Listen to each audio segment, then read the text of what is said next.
फिर डिस्कस करेंगे जैसे जैसे ज़रूरत पड़ेगी। बच्चे हमेशा कंफ्यूज रहते हैं एन और ए एन में, आपने डरना नहीं है बिल्कुल भी। चलिए स्टार्ट करते हैं। हाँ जी, fill in the blanks in the following table given that A is the first term and D is the common difference। तो अंडरस्टूड है, ये फर्स्ट टर्म है और ये क्या है, कॉमन डिफरेंस।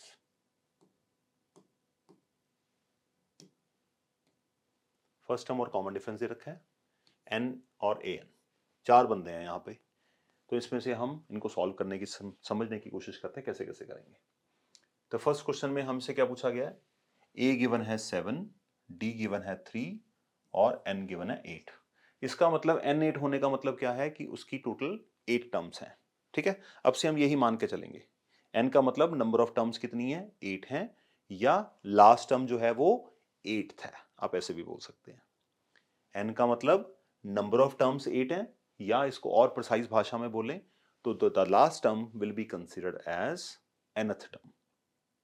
ठीक है, लास्ट टर्म का सीट नंबर है।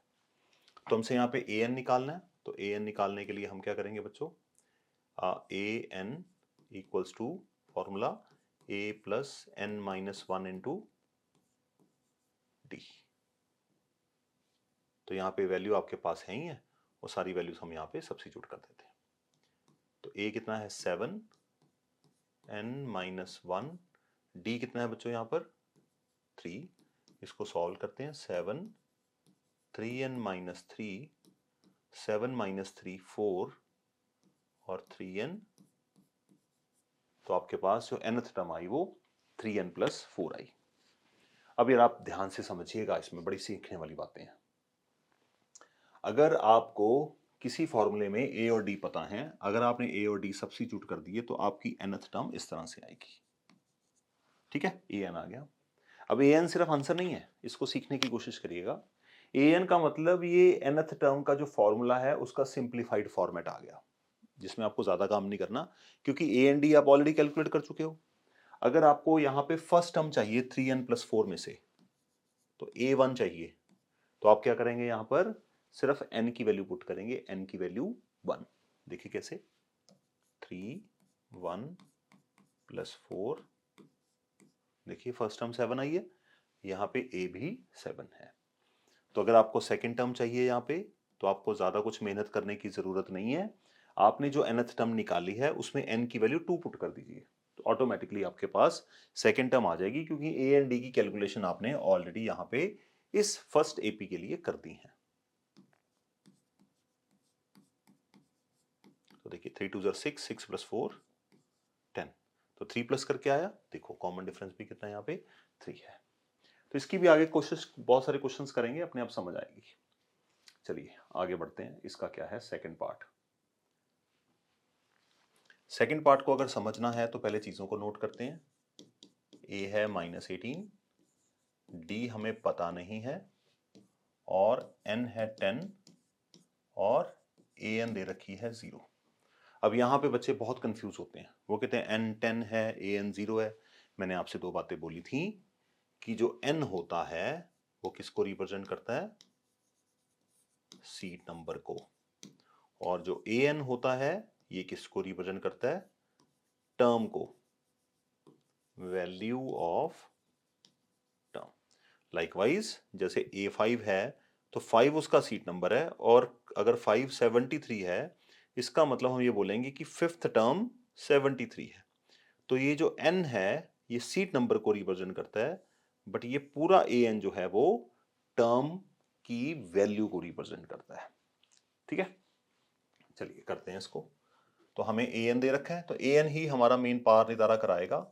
an इक्वल टू 0, फॉर्मूला लगाएंगे, a plus N minus 1 times d equals to 0। a कितना है -18, n कितना है 10, 10 माइनस 1, और d हमें निकालना है। देखिए आपको लीनियर इक्वेशन के फॉर्मेट में सोचना पड़ेगा। यहाँ पे 3 वेरिएबल हैं, आउट ऑफ फॉर्मूले में a, n और d। समझने की कोशिश करिए, सिखाने की कोशिश करिए अपने दिमाग को।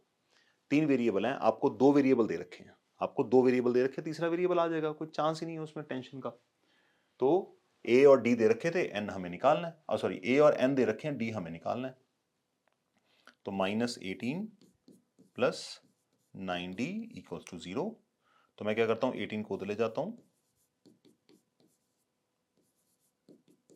तो d की वैल्यू आ गई 2। तो इसका मतलब जो हमारा सेकंड पार्ट है उसका d आएगा इक्वल टू 2। आई होप आपको थोड़ा सा आइडिया हो रहा होगा कैसे इसके साथ खेलना है हमें। थर्ड क्वेश्चन देखते हैं।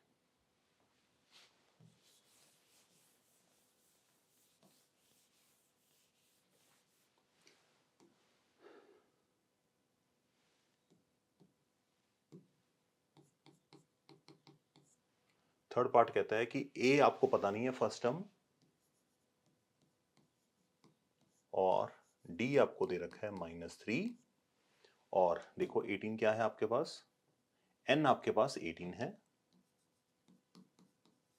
और an है -5। तो n आपके पास 18 है, n 18 का मतलब टोटल नंबर ऑफ टर्म्स 18 है, या आप ये बोल सकते हैं कि लास्ट टर्म का सीट नंबर 18 है, और an कितना है -5। आप ये भी बोल सकते हैं कि लास्ट टर्म जो है वो -5 है, और आप यहां पे ये भी मान सकते हैं कि a18 इक्वल टू -5 है, किसी भी तरीके से देख सकते हैं। an का फॉर्मूला लगाएंगे, a plus n-1 into d equals to -5। तो a हमें पता नहीं है, d कितना है 18 -1, और d कितना है -3। यहां पे ध्यान रखिएगा जब d नेगेटिव होगा तो ब्रैकेट में डाल के लिखिएगा। तो a प्लस ये आएगा 17, 17 3 ज़र 51, तो -51 आएगा, a -51 इक्वल्स टू -5। तो a comes out to be, तो इसका मतलब जो आपकी फर्स्ट टर्म है वो यहाँ पे 46 होगी। तो 46 में अब 3 घटाते जाएंगे, घटाते जाएंगे, घटाते जाएंगे, जब 18 टर्म्स तक आप 3 घटा देंगे तो आपके पास रिजल्ट कितना आएगा -5। तो थोड़ा थोड़ा समझ आ रहा होगा आपको, प्रैक्टिस के साथ आएगा, कंट्रोल बनने में वक्त लगेगा, और आप एनालाइज कितना करते हैं वो ज्यादा जरूरी है। सवाल सॉल्व करना सिर्फ आपको सिखा के नहीं जाएगा, देखिए कि क्या गिवन था, कैसे हमने इसको वर्कआउट किया, कुछ ढूंढने की कोशिश करिए। चलिए फोर्थ क्वेश्चन देखते हैं। फोर्थ क्वेश्चन में हमें a दे रखा है -18.9, उसके बाद d दे रखा है आपको 2.5, a और d, उसके बाद n आपका मिसिंग है, और an दे रखा है 3.6। तो इसका मतलब हमें इस टर्म का टर्म नंबर पता करना है कि ये कौन सी सीट पे बैठा है, n पता करने का मतलब। ओके, चलिए आगे देखते हैं। तो फॉर्मूला है an equals to 3.6 a plus n-1 times d। हर बार फॉर्मूला लिखिए ताकि आपको फॉर्मूला याद हो जाए। ओके, तो -18.9 प्लस n हमें निकालना है, n को ऐसे रखते हैं, d कितना है 2.5 इक्वल्स टू 3.6। ये माइनस का उधर जाके प्लस करा देते हैं, 2.5 को बाद में डील कर लेते हैं।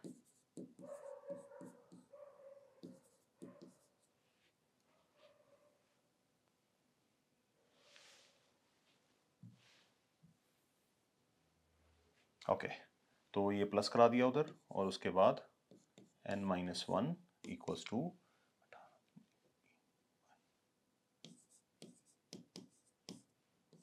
अपॉन 2.5 हमने यहाँ पे कर दिया डिवाइड। तो 25 9 ज़र, क्योंकि एक डेसिमल प्लेस के बाद है, नीचे भी एक डेसिमल प्लेस के बाद है, तो हमारा आंसर आ जाएगा 9। n-1 की वैल्यू 9, तो n आएगा 9 + 1। इसका मतलब जो 10 टर्म्स होंगी तो 10th टर्म जो है वो 3.6 होगी। अगर आप चाहें इसको चेक भी कर सकते हैं, जैसे अगर मुझे 10 टर्म्स निकालना है मैं अगर a10 निकालूंगा, a10 क्या होगा, a प्लस 10 - 1 इंटू डी, तो इसको हम ऐसे भी लिख सकते हैं a प्लस 9d।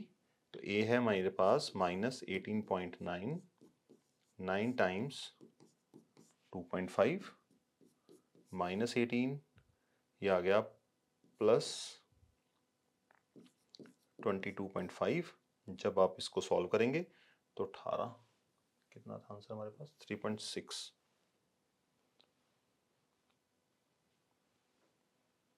-18.9 है, सॉरी। तो 22.5 माइनस 18.9, 6 आएगा, या जट हाँ साइन आएगा प्लस का। तो देखिए 3.6 ही आया, इसका मतलब 10th टर्म 3.6 आई। और अगर आप इस सवाल में देखेंगे तो हमारे पास नंबर ऑफ टर्म्स हमने कितनी निकाली, यहाँ पे 10 निकाली, इसका मतलब 8n आया 3.6। तो क्वेश्चन से सीखने की कोशिश करनी है, सिर्फ आंसर नहीं निकालना। चलिए इसका लास्ट पार्ट है, वो भी कर लेते हैं।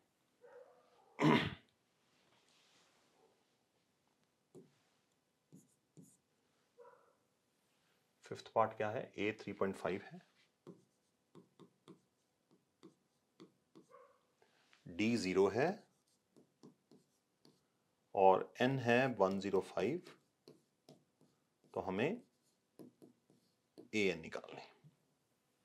an का मतलब जो आंसर है वो nth टर्म में आएगा, बट हमें n 105 दे रखा है, तो उसका मतलब हमें a 105 निकालनी है। चलिए an equal to a plus n minus 1 into d, क्योंकि an तो निकालनी है हमें, तो सारी वैल्यूज यहां पर पता है। 105, d कितना है 0। अंडरस्टूड है, अगर आप किसी नंबर में हर बार 0 प्लस करते हैं तो 0 प्लस करने से क्या उसमें कोई बदलाव आएगा, वो चेंज आएगा, नहीं आएगा। तो 0 प्लस करते जाओगे, हर बार वही नंबर रिपीट होता जाएगा। तो 3.5 है, d 0 है, तो मुझसे बोला गया 105th टर्म बताओ। कॉमन सेंस से तो हमें पता है कि वो 3.5 ही आएगा, बट अरिथमेटिक प्रोग्रेशन के जो nth टर्म का फॉर्मूला है उसने भी हमें क्या रिजल्ट दिया कि 3.5 ही आएगा। तो इसका मतलब इसकी nth टर्म होगी 3.5। nth टर्म का मतलब आप ये भी बोल सकते हैं कि 105th टर्म इसकी 3.5 आएगी। ठीक है, चलिए नेक्स्ट क्वेश्चन देखते हैं।